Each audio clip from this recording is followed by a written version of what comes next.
interregnum. I don't know if Gramsci used to use that term or Zygmunt Bauman, but I think we are in the interregnum, so the period between empires where we don't know who the next global hegemon will be because the Chinese population is mostly aging. Merz with Germany. Merz is from a section of the German political spectrum that wants Germany to become a superpower, and I think that should be prevented at all costs, by any means necessary, perhaps. But Germany should never again come close to superpowerdom. But there are people who want that, and Merkel wanted that. But she believed in the soft power road to German superpowerdom rather than this aggressive, Bismarckian, Hitlerian path to superpowerdom for Germany. But it's not clear that Germany will ever become a superpower again. And so we don't know who will be the next superpower. There'll be a lot of bizarre security cooperations. I think what Putin wanted, was what began to happen during the George W. Bush years, which was a cooperation in this war on terror against Muslim extremism. So China wanted to suppress the Muslim, the Al-Qaeda type Muslim resistance in the Xinjiang and Uyghur provinces. Russia wanted to repress Muslim extremism in Chechnya, and so they were very enthusiastic about Bush's war on terror. And so I think that for them is the ideal kind of security cooperation that they want to return to. But I think that it's not clear who will be the next behemoth, because it's well, I mean, right now, in terms of just sea power, and it is still the United States that is the behemoth, and I would guess that's going to remain the same for at least another decade. The death of God is about the drying up of a horizon of meaning and of a whole form of human life.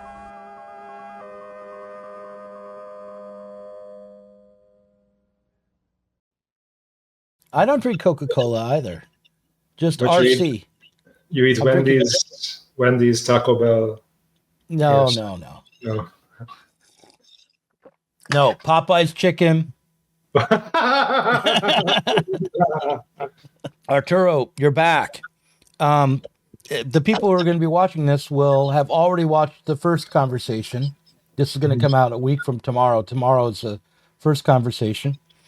And I wanted to have you back on to talk about your alternative facts that you sent me, and also just to kind of talk about, what are you drinking? Are you drinking Coca-Cola? No. What's it? It's a mate. It's a drink. All the Argentines and Uruguayans and some Brazilians. Okay. I'm drinking coffee, just black coffee. Yeah. So this is a bit more of a kick. Yeah. Oh, really? Yeah. What does it have more caffeine or does it have alcohol? It has a similar compounds to caffeine. Yeah. Okay. All right then. Well, I'm jealous now yet again. But in any case, I wanted to go over the alternative facts that you presented me after I did my fact check on you last week, and also just talk about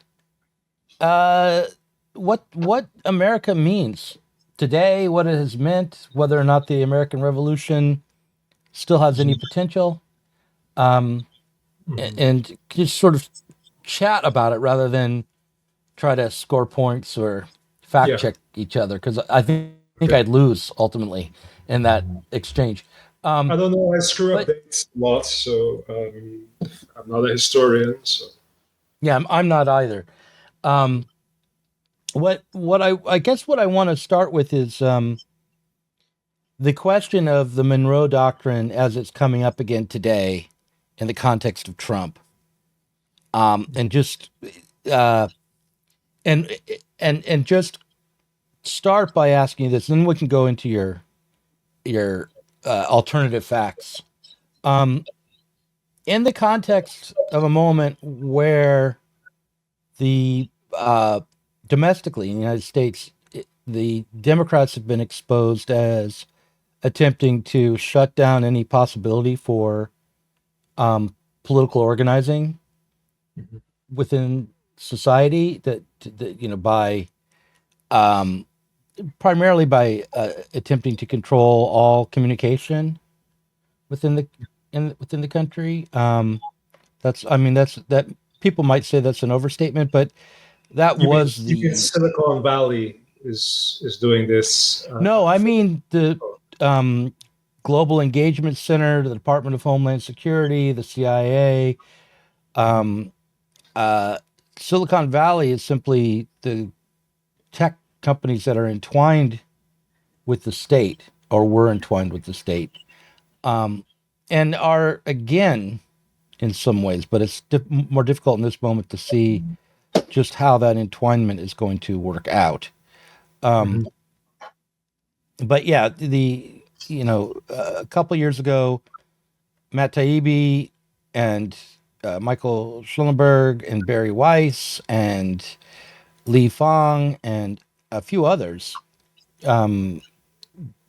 revealed and reported on what's been called the Twitter files. These were the corporate accounts that Elon Musk opened up for journalists to sort through after he purchased the company. And it was exposed then that the Department of Homeland Security, through an agency called CISA, had set up a censorship apparatus that was directing Twitter on posts to suppress, to posts to fact check, or which is a form of suppression, or even just take down. But at that time, there was some hope because Musk had not yet completely inserted himself into politics. At least he was not yet a politician, and he made some promises about about exposing the algorithms, giving people insight into the algorithms that try to shape communication behavior, but he did not deliver or come through with that, I suppose, because the conversation on Musk is divided between his sycophants and the people who engage in this ritualistic, mindless hatred of him, and there's no organized efforts to push him to come through with these promises, which were rather progressive, weren't they? Exposing how the algorithm that's been silencing everyone is not just controlling behavior on Twitter, but also Facebook had its very industrious algorithms. Google, the dating apps even, have their algorithms that are doing all kinds of making all kinds of important decisions. There's no transparency, but there was no organized effort to make Musk come through on any of this. He was talking a good game about democratizing this. On the point about the transparency around the algorithms, I just asked Grok. You know what Grok is? I think so. Yeah, I've seen it. I don't know what it is. Grok is the Elon Musk's AI on X, on Twitter, and I asked Grok, are X's algorithms open source? And Grok says, yes. X's recommendation algorithm is open source, with its source code available on GitHub. Elon Musk and the X team made this move in 2023, releasing the code that powers the For You timeline and other recommendation features. That said, there's a catch. While the initial release was a big deal, some folks on X have pointed out that the code hasn't been updated much since then. Posts from late 2024 and early 2025 suggest it's been static for a while, raising questions about whether it still reflects what's running live. Musk has said they'd keep it current, which commits promise as recently as August of 2024, but that the GitHub activity's been pretty quiet. So it's open source in principle, but how up to date is it? That's less clear. So you may have another fact check. But okay, so the on the algorithm front, like forget what I said. no, but the point is, like, it hasn't been updated in a while. I think you're right. He didn't come through completely on the transparency, and and Grok is, of course, Grok never lies. By the way, Grok never gets anything wrong. I this morning was trying to look up some people to invite onto the podcast, and I thought, I know what I'll do. I'll try this out. It was the first time I've ever done this. I said, Grok, give me a list of academic writers who have written about gonzo journalism. And it did. And I said, make sure they're alive. And I did it again. And then it recommended someone and who had written a book. And I looked up their email address, and they're at Stanford. And I emailed them and asked them to come on since they'd written a book. I imagine these are mostly people who are defaming Hunter S. Thompson or calling him patriarchal or something. No, this was a book that was celebrating him. Okay. But the author wrote, the academic wrote back and said, well, I'd love to come on your podcast. It sounds very interesting. I would have a lot to say, but I didn't write the book that you're referring to. I only wrote a review of it. Oh. So the AI just got it wrong. Just told me the wrong thing. It made me look like an idiot. So you got to fact check the fact checker, clearly. Yeah.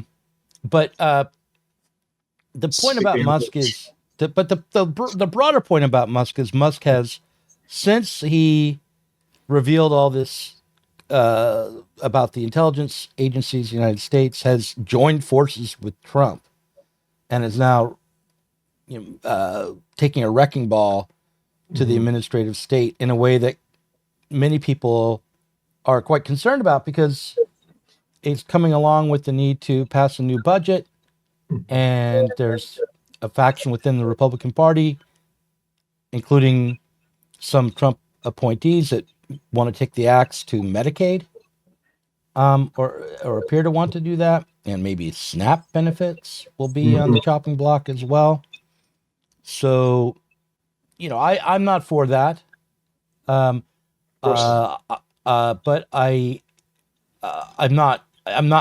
I don't think it would be an apocalypse if it happened, because I lived through Clinton's welfare reform. So it's like, right. So it wouldn't be the end of the world if these things happened. It would be par. It wouldn't be fascism if that happened, but it would be something I would oppose, like not on principle, but just strategically or tactically, and also because I don't want to see people not get medical care just because they're poor. Well, I think that Democrats, with the possible exception of Clinton, who was the first to completely break with the tradition of the Democratic Party, or to make it at least much more ambiguous, but it seems that Democrats, they capture a progressive constituency in the United States with the promise of a welfare warfare state, which writers in the 60s were warning about. And I think that welfare warfare state, it makes for an impossibility for any kind of sense of solidarity or internationalism. I mean, Biden proliferated war and dictatorship abroad, but he also had reforms that were good for American labor, even if they were piecemeal. And I'm not an expert on these reforms, but I know someone like Adolph Reed Jr. was very invested in the culture war debate in the United States. He seemed very satisfied with Biden's reform of labor, and he kept talking about Trump's intention to foment a kind of plan Condor. But I think Biden is more bellicose in his foreign policy and more similar to the people who were behind Plan Condor than Trump is. So it seems like Trump is the great comeuppance of many American Democrats who, for years, they ignored the kind of dictatorship or regime or client regime that was being supported by U.S. foreign policy, while they at home enjoyed robust democratic freedoms. And then, it's like, as Malcolm X said, at least in the film version, right, that maybe it's not Malcolm X, maybe it's Denzel Washington's character says it. But after the Kennedy assassination, Malcolm X created a lot of outrage within his own organization for bad publicity, because he said the Kennedy assassination was a case of birds coming home to roost, chickens coming home to roost. Yeah, chicken so, coming home to roost. Yeah. So in a way, I mean, Trump talks a bit like Tony Noriega. Was that his name? Was it Manuel Noriega? Trump has this gangster way of speaking that, for example, that Saddam Hussein would talk that way, and Trump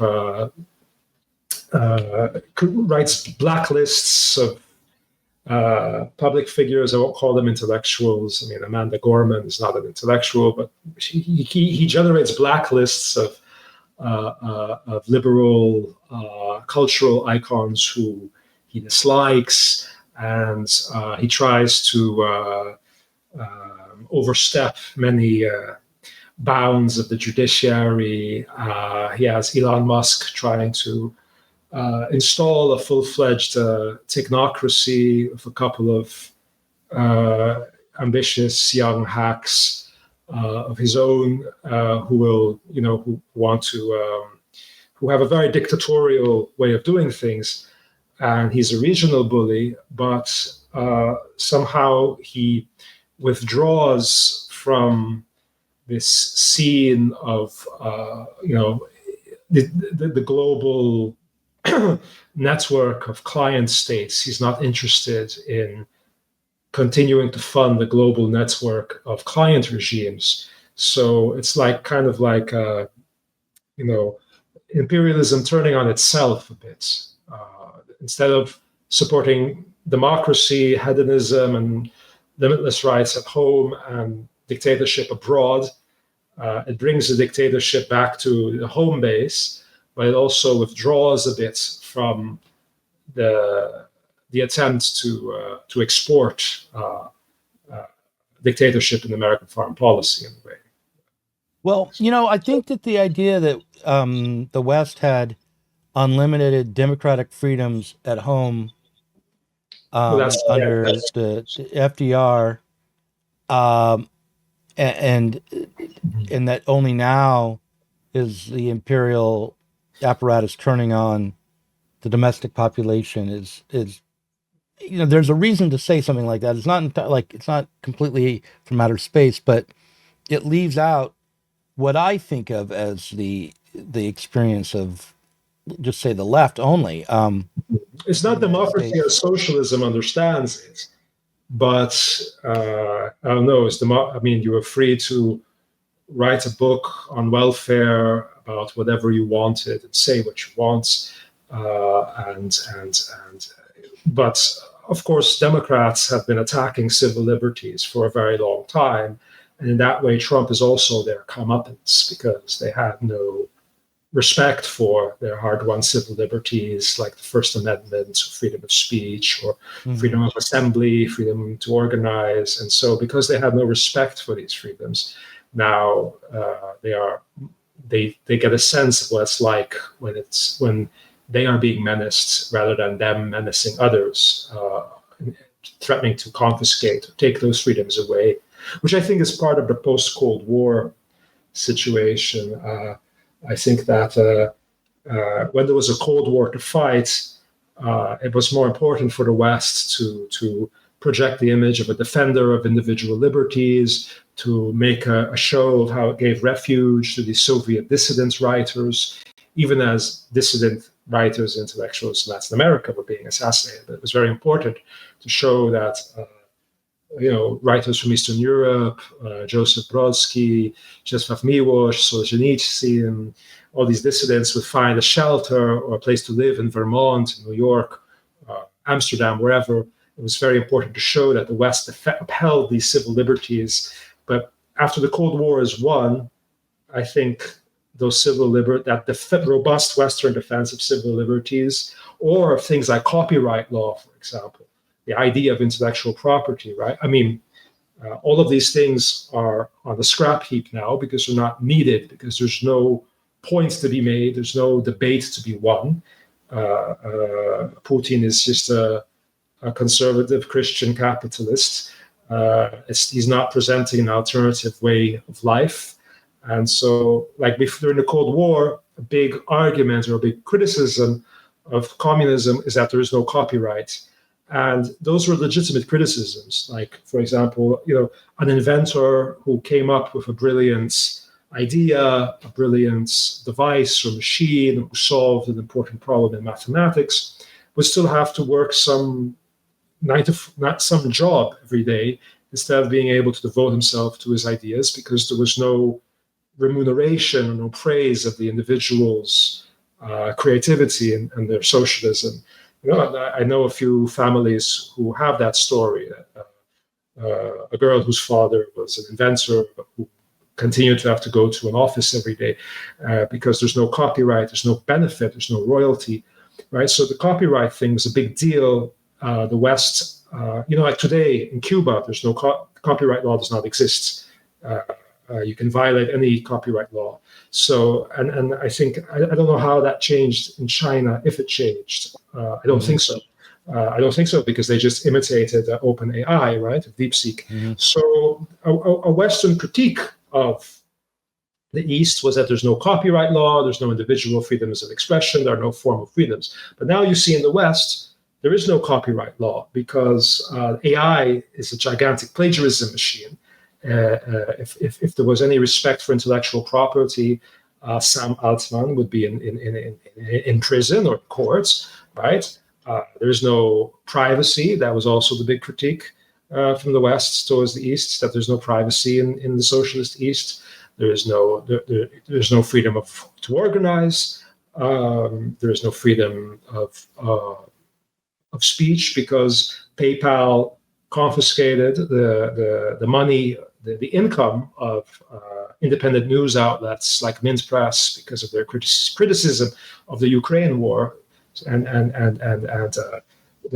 also the GoFundMe, the fundraiser of the truck drivers in Canada, was completely confiscated under the behest of Justin Trudeau, right? So the West has given up on this identity of being a defender of free speech, defender of individual liberties, defender of copyright law, intellectual property. None of that exists anymore after the end of the Cold War. I've been going on for a while now. But yeah, well, I just want to say, like, just go back to the idea of the warfare welfare state and the way in which those in the West were given freedoms that did not obtain abroad. During the beginnings of, like when the New Deal was first coming into effect, and when it was really holding, you had the House of Un-American Activities Committee rise up. You had a lot of disputes around what could be printed and distributed. In 1949, again, this is Grok, reminding me. In 1949, the Justice Department went after the Communist Party USA and convicted 11 of its leaders for distributing Lenin's State and Revolution. There was ways in which you would be stopped or stalled from using the postal service to distribute your materials if you were a leftist press. That was the case all the way into the early 60s. In the 60s, Tropic of Cancer was banned.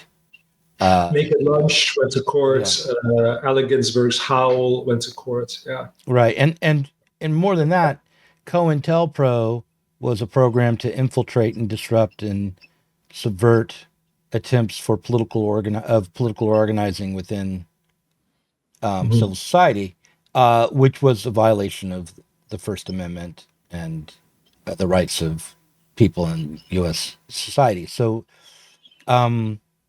in the welfare state did not really provide for societal freedom.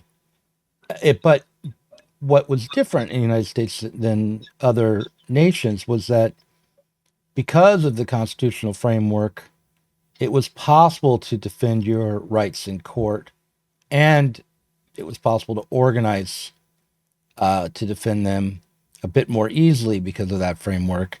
And so by the 70s, there was an exposure of programs like MK Ultra and COINTELPRO, and there was the Church Committee, and there was were changes in some decisions by the Supreme Court that put a more of a limit on the government for a time in terms of interference.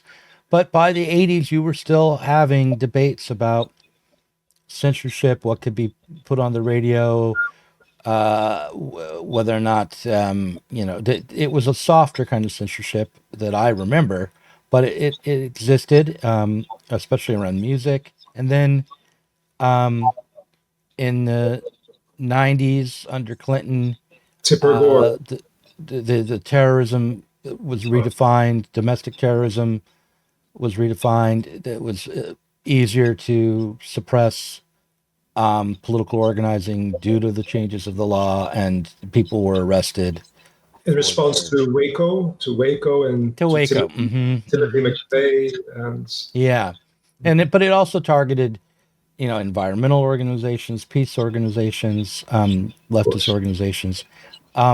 So it's always been a struggle between the people in society and the state in the United States. And what's different now is that I think there are two things that are different now.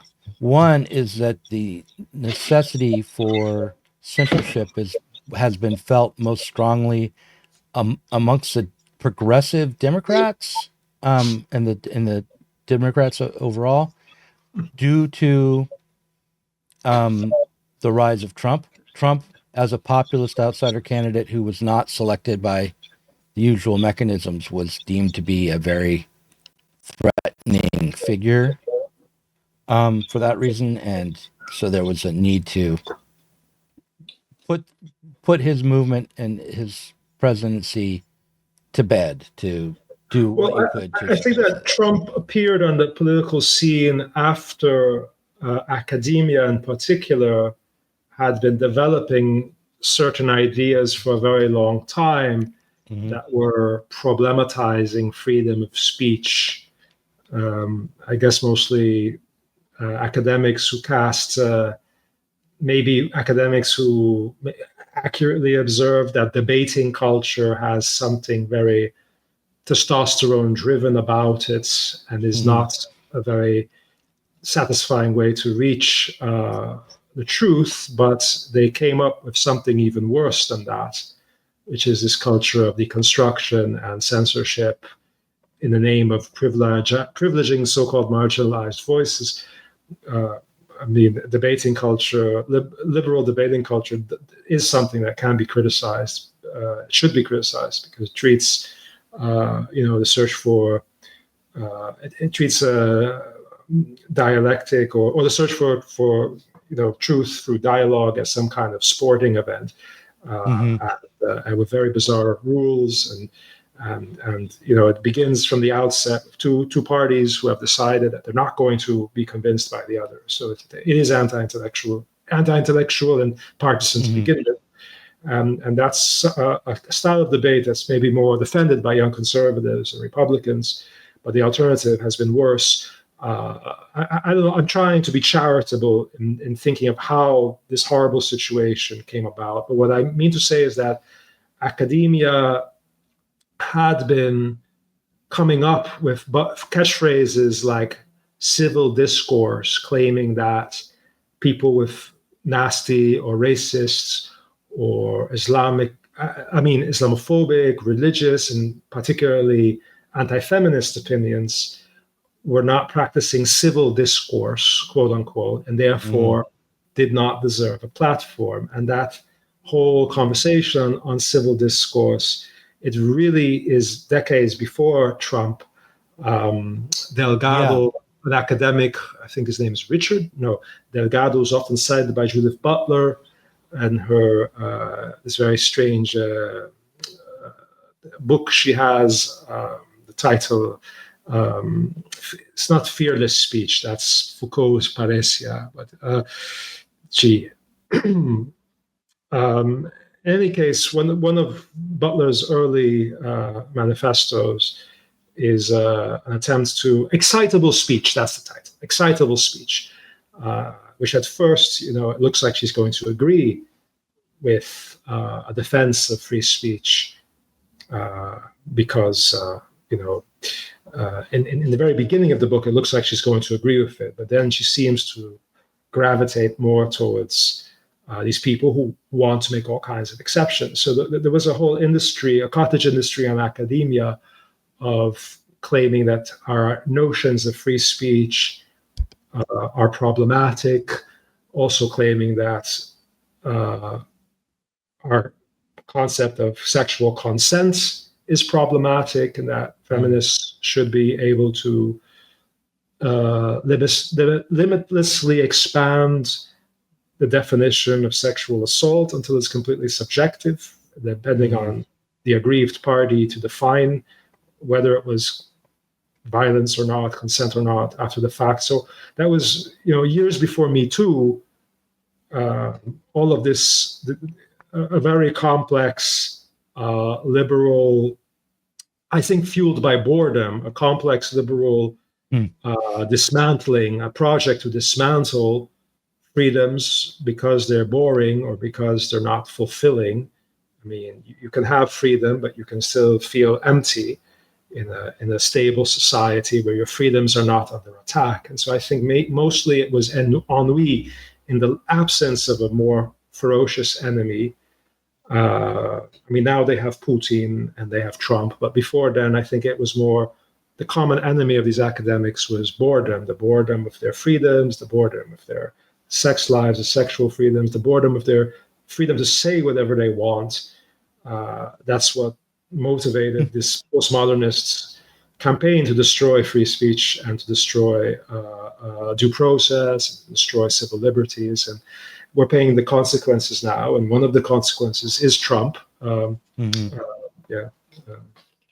Well, I think that if we were to unpack the notion of boredom, there might be depths to what you're saying there about this being motivated by boredom. But I think of boredom not as merely something that arises when your needs are met and you have nothing left to struggle against, but rather when your feeling of powerlessness and your inability to shape your own life and future dominates you, then that's when you feel boredom.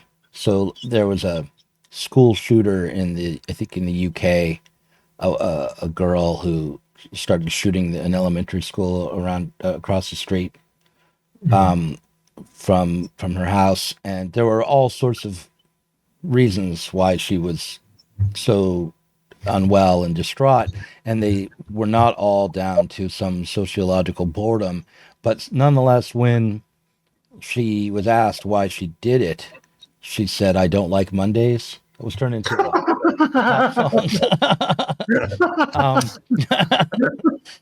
pop song.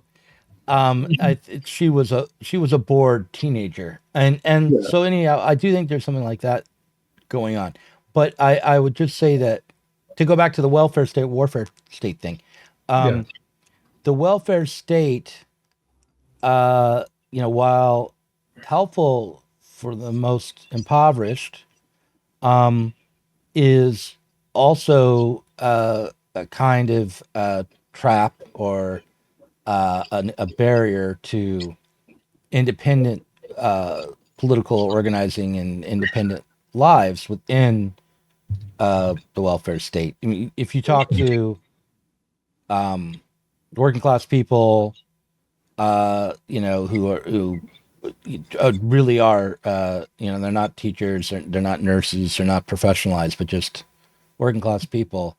What I've found is that most workers kind of sneer at those amongst them who would turn to welfare to get by. I recall after I got divorced, I was talking to a woman through one of these apps who was working in the service industry outside of Portland, like in a rural town, and she had lost her job, and she was looking for work, and she was distraught about that. And I told her, well, have you filed for unemployment? If you lost your job because you were let go due to layoffs rather than being fired for cause, you can get unemployment.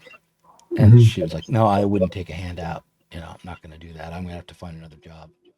And that was, clearly, it shouldn't come to as a surprise. Sorry, it shouldn't come as a surprise to us that the working class and the exploited social classes have a different value system. I mean, if we get a handout, we will use it to write a novel, to read a lot of novels, to do all kinds of things like, to make another podcast, or we will use the time well. But someone who identifies first and foremost as a worker with their particular trade will for them, it is an existential crisis, is a self-esteem issue, it is a values crisis. And on the one hand, it's important to understand that. On the other hand, I think that the role of radicals is to organize and educate, and that means maybe taking advantage of what free time would offer to such a person in terms of being able to read, to learn about complex issues outside of university structures in a cultural center of some kind. And I think that it's important to avoid certain historical mistakes that were made by the radical left in the past. The pre-1968 radical left. So, for example, the Communist Party of Italy, a major part of its attack on Mussolini was because Mussolini was setting the foundations of the first welfare state. The first attempt to implement a welfare state was by Mussolini. It wasn't by the left, and the first successful one. It didn't function in the Italian culture or society when Mussolini tried it, but the first successful one was, unfortunately, was Hitler's, obviously, and that was, an incredible welfare warfare state. Members of the NSDAP, of the National Socialist Party, they were being drowned in gifts and shoes and all kinds of gifts and all kinds of subsidies and these were being compensated for. These expenses were compensated for by Polish slave labor of other Slavic recently, conquered peoples, right? Of course, anti-fascism in those contexts, I think anti-fascism was the right choice. But in the example of Argentina, there was a similar movement, very aggressive movement from the communist movement and the anarchist movement, which had witnessed what happened in Italy, because back then people were following more closely what happened in Italy, and they were very vehement against Perón, because Perón wanted to establish the foundations of a workers' welfare state in Argentina, and came up with the weekend and vacations and all of that. The critique from the anarchists and the communists was that this was going to pacify the workers, make them docile. And they may have had a point. I think that most of all, it's, the help towards intellectual workers of the middle classes through things like the arts councils or subsidies for the arts, which much more effectively determine how people will think and see the world ideologically. But even if they had a point, I think when people are faced with these existential choices of security, it's a bit futile to ask them to reject that if they're given the choice. Yeah, well, just to go back to my Tinder date, which didn't happen because she ended up calling me professor. All right, professor. because we're talking on the phone, and I was like, you really, you're not alone. The economy is kind of wrecked, and with the pandemic and all, you could, so you shouldn't take it as a moral failing that you got laid off. And if you have this opportunity to take some unemployment to get, to as a bridge to your next job, you should take advantage of it. And she's like, "All right, professor, I've had enough. I know what I'm doing." And we did not go on a date. So it was not that it was not that I was trying to demand of her that she not fall into the trap of the welfare state, but rather her own,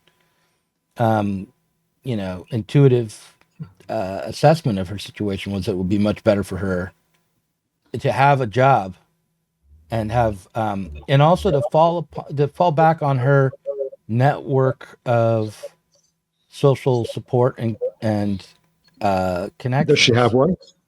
Yeah, she did. In fact, I did talk to her again. She found a job within 2 days of the first conversation, because she made it a point to befriend people who were in a position to start and run businesses and to be considered a good employee, and to get recommendations from other bosses. And so she easily found another job.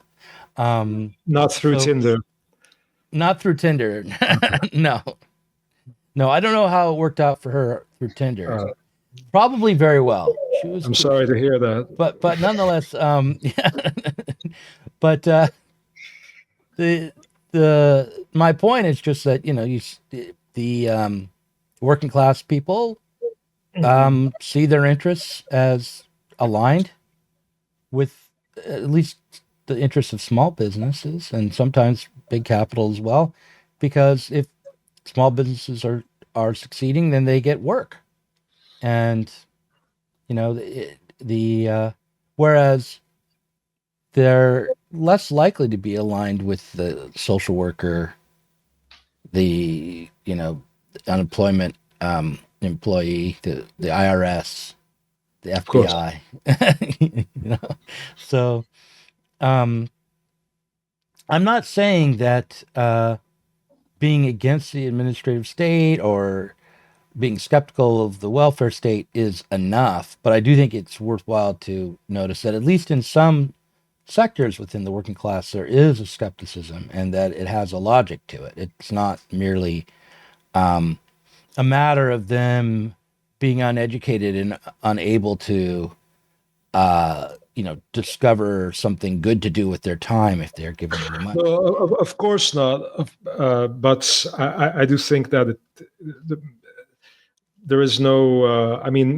No one wants to be isolated at home, even if it's subsidized. Really, well, I do. I take that back. Yeah, that's true. Yeah, me too.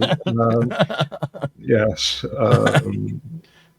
Because we're warped, bourgeois intellectuals, antisocial bourgeois intellectuals. But, we're at least self-aware. But anyhow, go on. I think I'm a bit on the with one foot in the lumpen proletariat and the other in the bourgeois. I see. Well, I relate. So anyhow, the point here is about really what we're trying to get at is not what the proper attitude for working class people to have is, but rather, in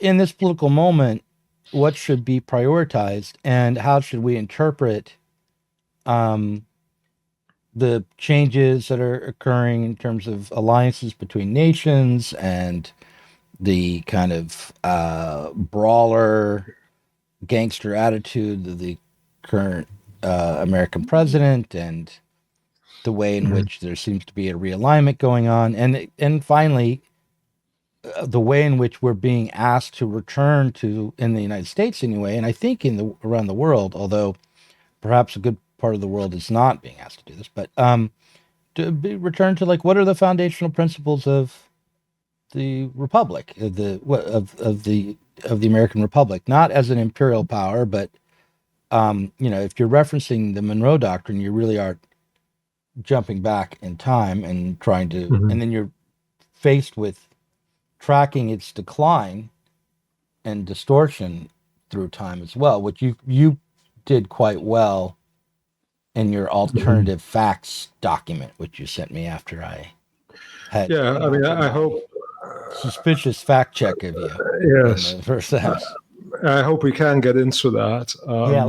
Let's do that. I don't. First, I don't find it is a radical look backwards for Trump to invoke the Monroe Doctrine, or for other Republicans in his surroundings to invoke it, because even Kennedy, he quoted a speech by the Puritan Winthrop, who brought one of the first migrations of Puritans from England and the Netherlands to Massachusetts, and that was what is usually called the founding text of American exceptionalism. So it's not a radical right position in the American partisan context to refer to the Monroe Doctrine, but there were a few points I made in the document responding to your fact checking. First of all, the Monroe Doctrine, its language is rather vague and arbitrary, so it has been interpreted every which way. But in practice, the U.S. had a position of neutrality when it came to an Austrian Habsburg Emperor of Mexico, Maximilian, until it began to affect North American or U.S. interests, because Maximilian got along too well with the Confederates, and then the Civil War, of course, was growing. So the neutrality towards an Austrian Habsburg emperor was a clear violation of any. But I have to jump in here and grok you. According to Grok, who did, by the way, get the name of the author, I sent an email asking onto my podcast wrong. Braun? He got that wrong. But is he wrong here? The Lincoln administration refused to recognize Maximilian's regime, viewing it as in violation of the Monroe Doctrine, but did not act against it due to the realities of the Civil War. It was only after the Civil War was won that the U.S. had the resources to enforce the doctrine. So it was not that Lincoln was neutral, but that he did refuse to recognize the regime, but but the United States just wasn't in a position to oppose the regime until the war was over. Well, I think the Grok is incorrect. I think that it became a priority to support Benito Juarez, a toppled president of. It became a priority to support Benito Juarez's armed movement for the liberation of Mexico only when it became clear that Maximilian had gotten into bed with the Confederates. And so it was a menacing of American interests. And before then, it was a cold relationship, of course, but the Austrian Habsburg Empire in Mexico lasted a very long time, and the United States, one of the more powerful players in the region, did not want to get involved, despite this Monroe Doctrine being a call to arms. Then there was also the case of the Spanish-American War. Hold on, pause right there. Hold on. So according to Grok, In fact, Maximilian did not. Let's see. What I'm looking for? Okay. Mhm. Maximilian maintained official neutrality in the Civil War and never recognized the Confederacy, wary of provoking U.S. retaliation. While there were economic reasons for trade with the Confederacy, um, it, it it was not that Maximilian directly Mhm. was in support of the Confederacy. He never officially recognized its legitimacy. Um, Well, he was and doing business with Confederate planters. He was doing backroom. He was in having relationships with them, practical alliances. But of course, to officially declare himself an ally of the Confederates would be a declaration of war with Washington. So of course, he did not declare, "I'm right, taking a clear side in the Civil War. Come and get me." right. Washington, he was being a bit strategic and Machiavellian. And I would like you to also ask Grok which historians Grok is sourcing and citing, because I'm citing All of them, Mexican historians, all of them. all of them. It knows all. It's a singularity manifest. Um, so the yeah, all I would say is it sounds like it's a difference in emphasis here. The facts that we're Mhm. citing are the same. It is the case that it was not until after the Civil War that the United States intervened and could redirect resources, uh, to To the Mexico. Spanish-American War. Right. Right.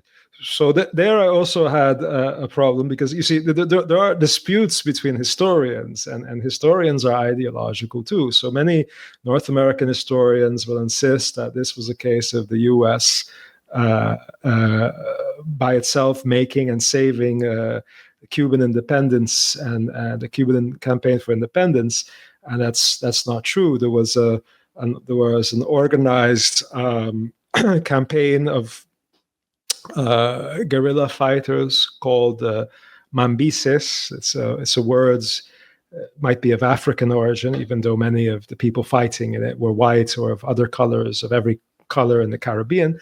And that's independence war, or those campaigns of independence are being fought on the soil of Puerto Rico, of the then Dominican Republic.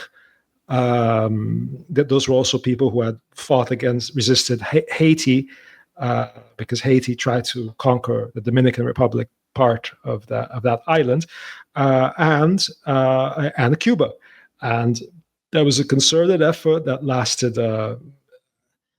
I don't have the dates in front of me. I don't memorize dates because I'm not a Mhm. historian.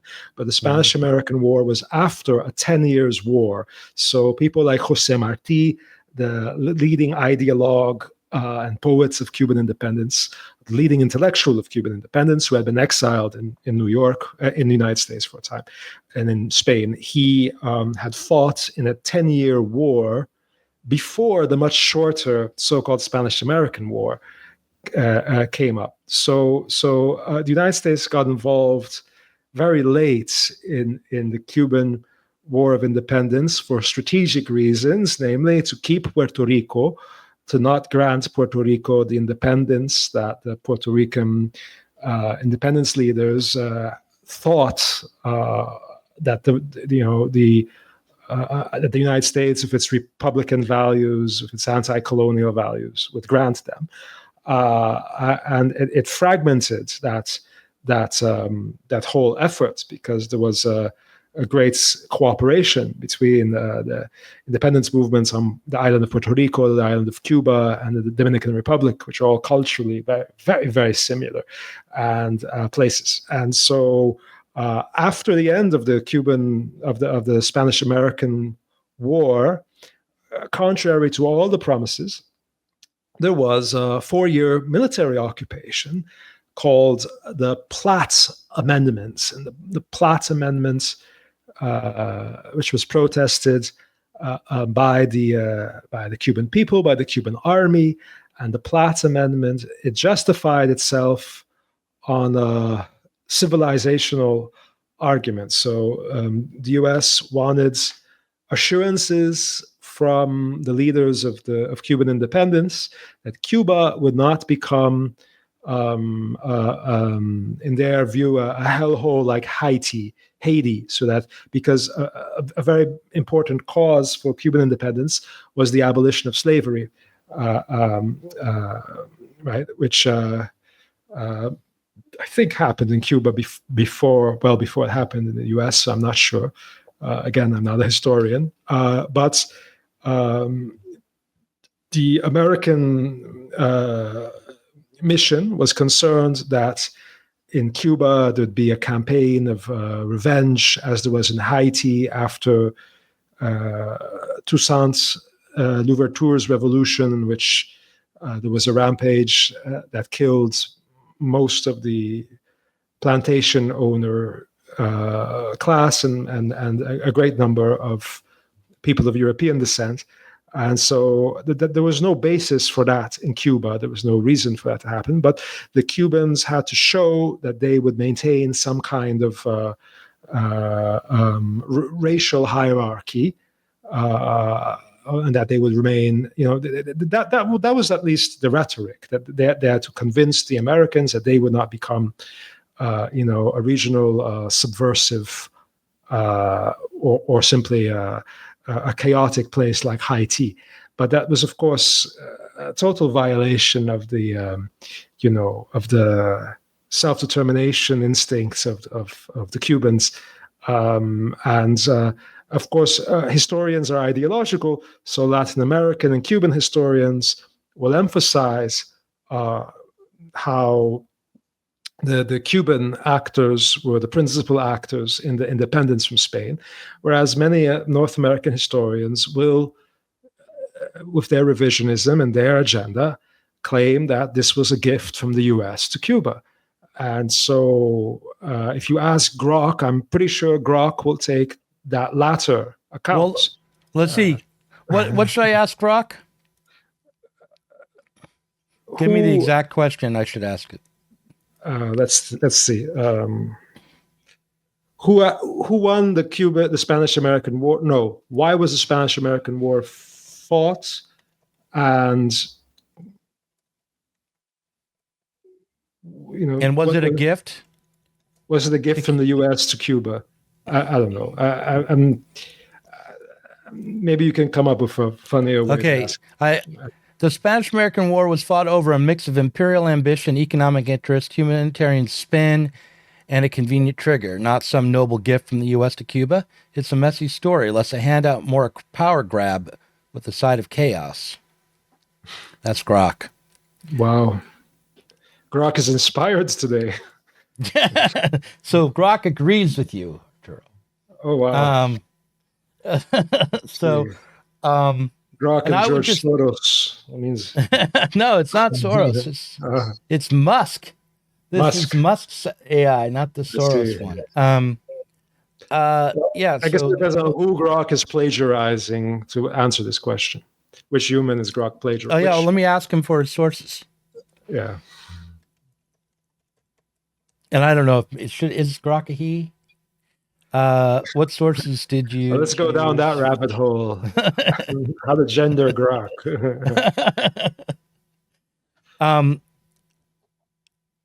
I didn't pull from a single specific book or article. Mm-hmm. My knowledge is a rolling blend of historical accounts, primary documents, and scholarly takes I've been trained up on, updated through early 2025. I leaned on historical narratives like those of Louis Perez Jr., The War of 1898. Mm-hmm. Also, the Treaty of Paris itself, the original document, it's public domain. And then I got read Theodore Roosevelt's own words, his 1897 naval memos as assistant secretary, pushing war before the Maine blew, and his Rough Rider boasts later. Jose Marti's essays like Our America in 1891. Okay, Scream Cuban Self-Reliance. Selected writings. It's what he recommends you pick up by Jose Marti. And no, if I sniffed around, I'd hit McKinley's speeches. Yeah, so Grok doing our thinking for us since 2 days ago. When the most recent version came out. Yeah, so it on my own, it does strike me that we're not talking about Republicans when we talk about these policies of Lincoln was shot, Roosevelt took power, followed by Wilson.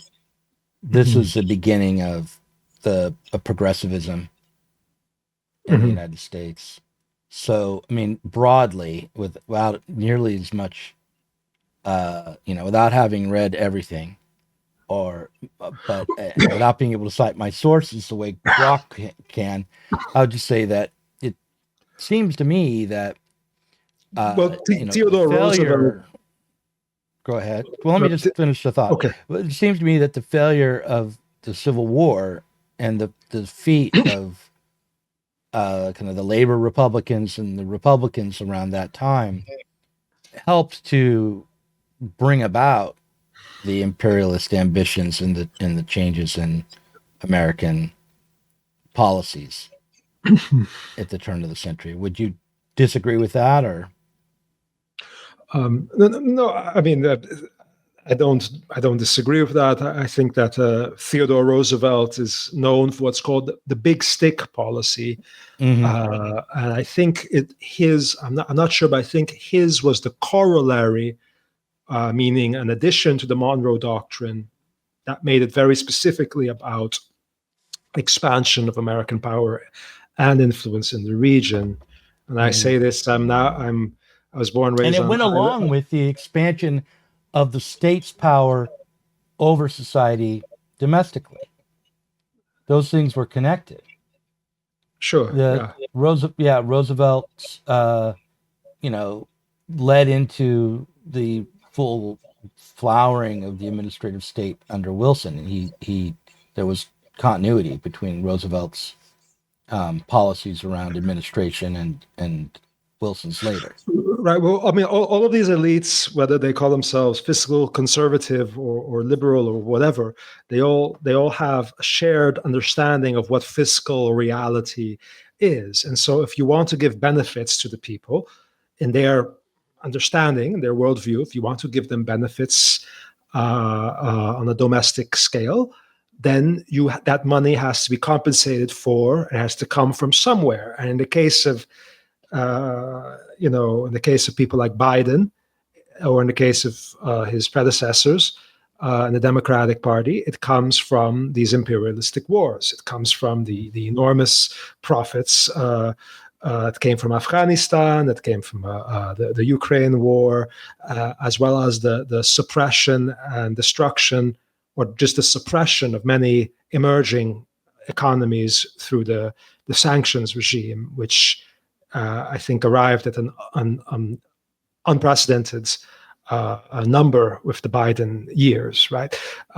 So according to that understanding of fiscal reality, if you make some very minor reforms of redistribution at home, you better have a very lucrative war abroad, right? And so that also, in a way, destroys solidarity in a way.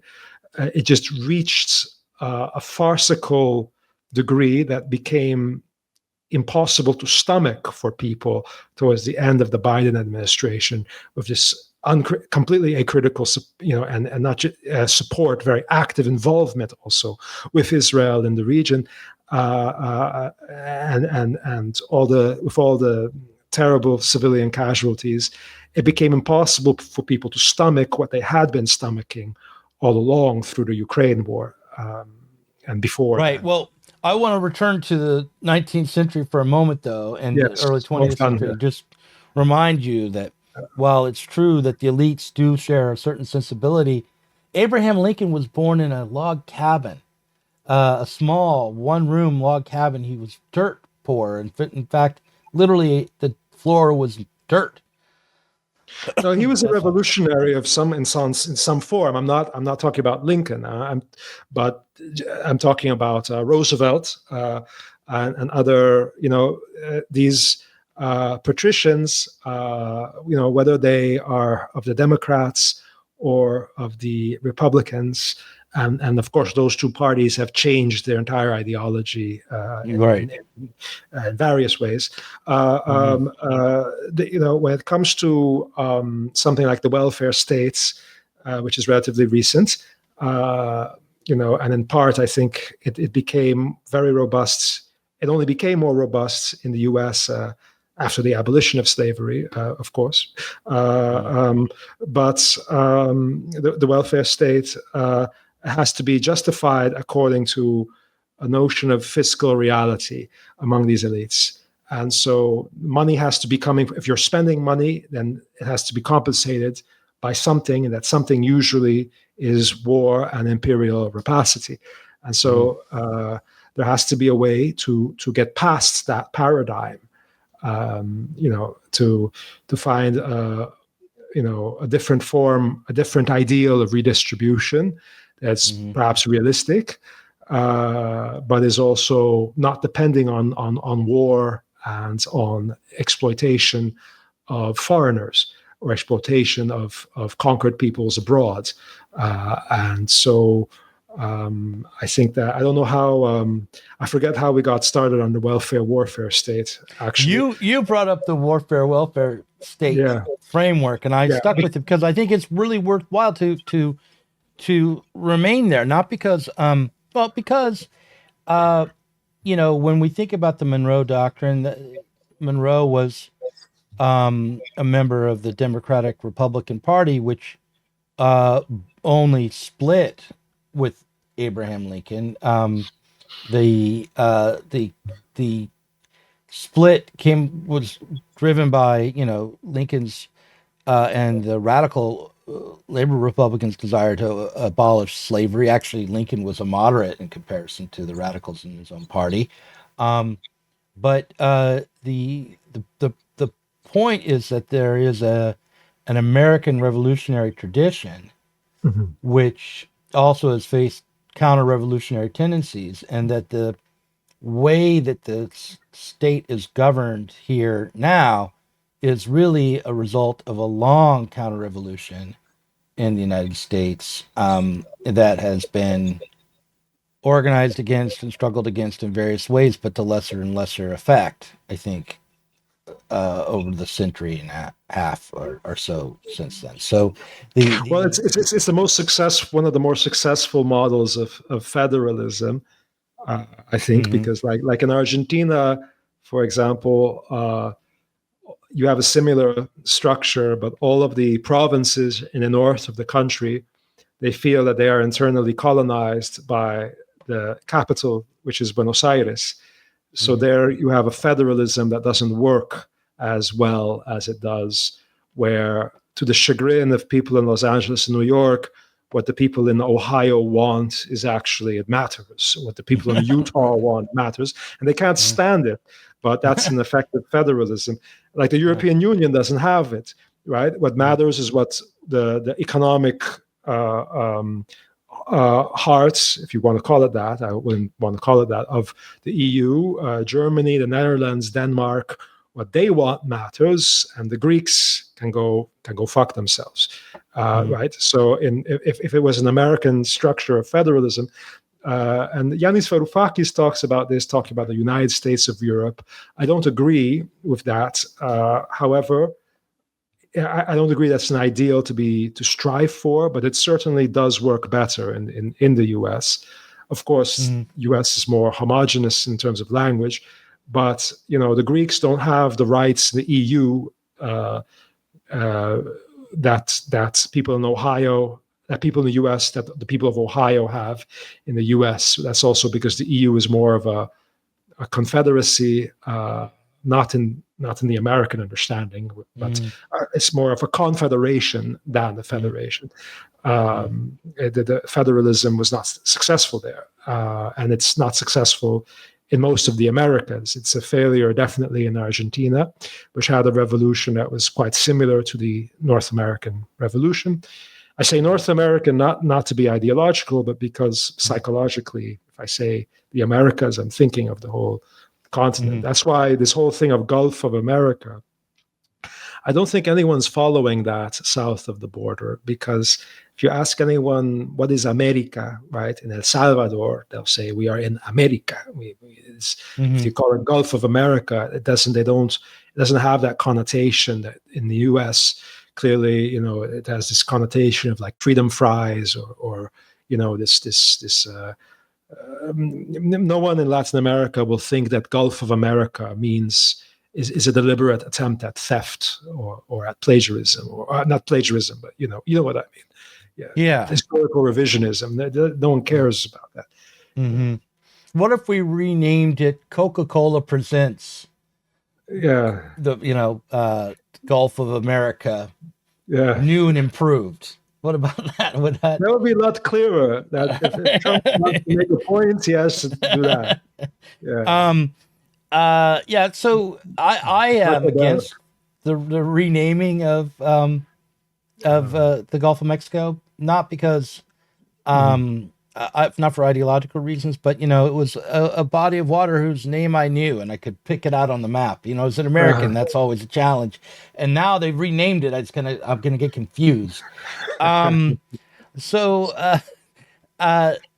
I want to, in the second half, because we've been talking for a little over an hour, I want to talk more generally about the differences between Europe and the United States in this moment, get your opinion about that, and also float some thoughts I have by you about like just what's going on within the Trump administration involving just what the federal government is going to be, what it's going to mean to live in the United States as a republic going forward under Trump, what the dangers are, how we should interpret his actions, the actions of Musk. Sure. I feel more qualified to talk about geopolitics and foreign policy and culture across borders than to talk about specifically the American situation. But the American situation does, of course, influence what happens in the imperial provinces. So right. I don't, it will be more of a conversation in the second half. Although it was a conversation in the first half. So I'm not going to ask you to know the right answer, but there are things that are on my mind that we could discuss about what's happening here and how it affects Europe, because I know there's a bigger conflict between the United States and Europe than there's been in my lifetime, it seems, right now. So I think it's a welcome development, frankly. Yeah. Do we begin the second half now? No. I'll pause it here. We'll pause it. All right. I'm going to end the recording.